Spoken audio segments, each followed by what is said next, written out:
Des facteurs structurels continuent à faire grimper les taux de migration à l'intérieur et à l'extérieur de l'Afrique. Bien qu'il s'agisse d'une source vitale de main-d'œuvre pour les pays d'accueil, la migration irrégulière continue de présenter des risques extraordinaires.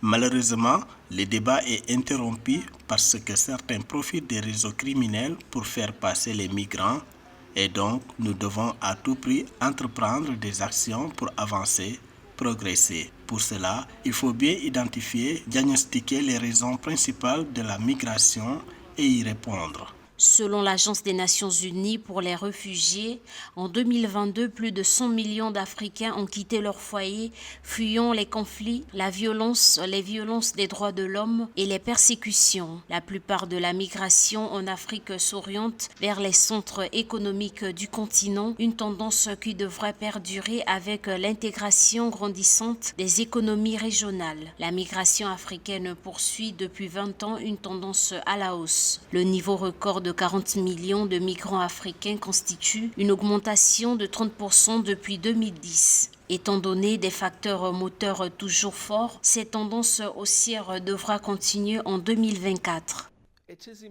Je pense qu'il est très important que nous ayons une administration de l'immigration appropriée dans notre pays pour répondre à toutes les préoccupations qui existent et à certains des préjugés qui sont évidents dans certaines parties de notre société.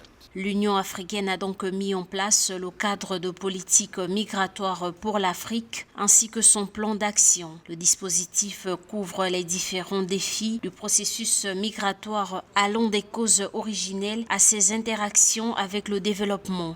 Il fournit un cadre juridique non contraignant appelant les États membres à lier leur politique migratoire à la protection des droits des migrants. D'un point de vue de l'Union africaine, la migration est un phénomène naturel qui va continuer.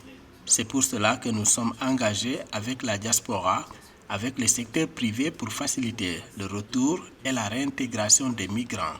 Nous allons faire tout ce qui est de mon pouvoir pour que les États membres de l'Union africaine adoptent les résolutions. Les politiques publiques visant à lutter contre la migration irrégulière doivent être globales, équilibrées, sécurisées et les droits humains tout en abordant les causes profondes de la migration. Elles nécessitent une coopération étroite entre les gouvernements, les organisations internationales et la société civile pour être efficaces.